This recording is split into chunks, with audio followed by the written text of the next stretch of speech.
The shimmering energy barrier dissipated as the doors to the arena slid open with a hiss.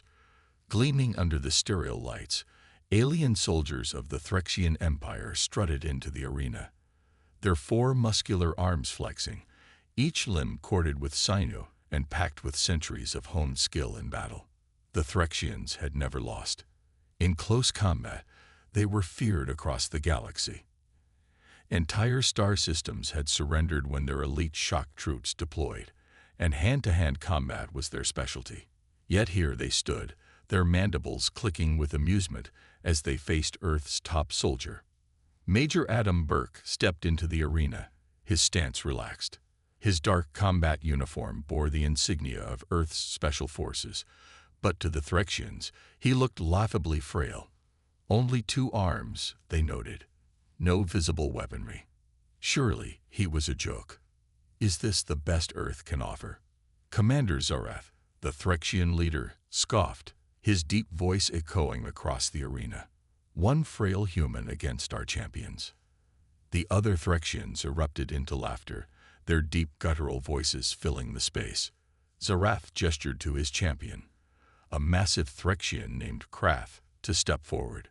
Krav towered over Burke, easily twice his size, all 4 of his arms flexing menacingly. He wore a grin that spoke of overconfidence and hunger for an easy victory. Burke, unfazed, adjusted his stance slightly, feet shoulder-width apart, knees slightly bent. His breathing was calm, focused. He was about to show the Threxians the reason why Earth survived against galactic threats, why hand-to-hand combat wasn't something to laugh at. The Threxians had heard of human martial arts, quaint rituals of violence, nothing more than primitive brawling in their eyes. Krav Maga. It was nothing but a word to them. Begin, Zarath commanded. Krav lunged forward, 2 arms swinging low, 2 coming from above in a crushing attempt to overwhelm Burke from all directions. The audience of alien soldiers watched in amusement, expecting to see the human crumple beneath the onslaught. But Burke wasn't there. With fluidity and precision honed through years of training, Burke sidestepped the incoming blows, his movements deceptively fast.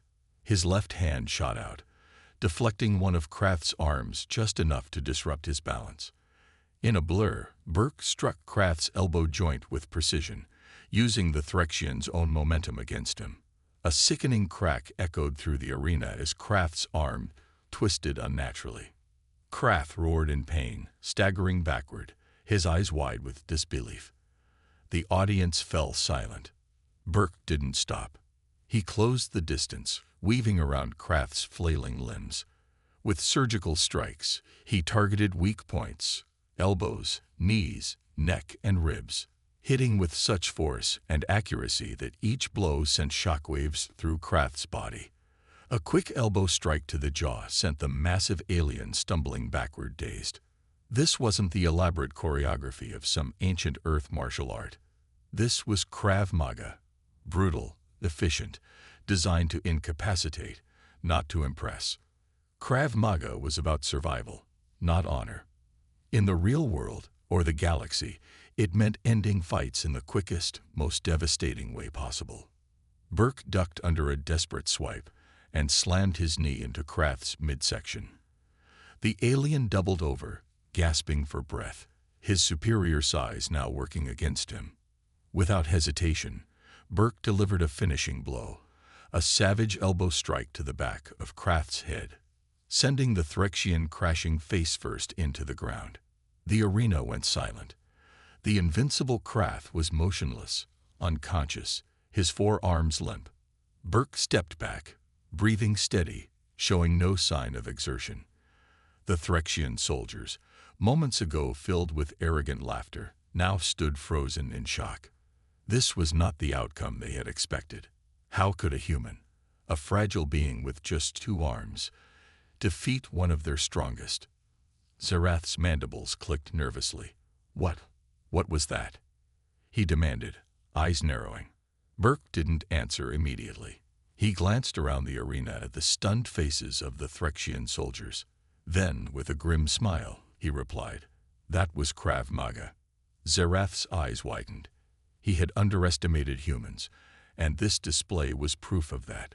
He waved another soldier forward, an even larger warrior, eager to restore the Threxian reputation. But as the new challenger approached, Burke's stance shifted ever so slightly. The Threxian faltered. He had seen Krav fall, fast, brutally, and without mercy. The second fight was over even faster than the first.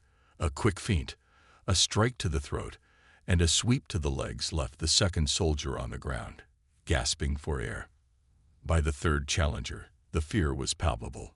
Burke dispatched him with a simple disarm and chokehold, leaving the Threxian unconscious before he even realized what had happened. Zarath, watching his elite soldiers fall one by one, was left speechless.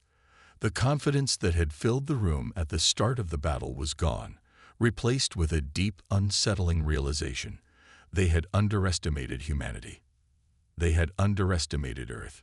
Burke stepped forward, his eyes locked onto Zarath's. "Humans," he said coldly, "may be small, but we adapt. We learn, and we fight to win. That's what makes us dangerous." Without another word, Burke turned and walked out of the arena, leaving the Threxians in stunned silence. As the doors hissed shut behind him, Zarath knew one thing for certain: Earth's hand-to-hand combat was nothing to laugh at ever again.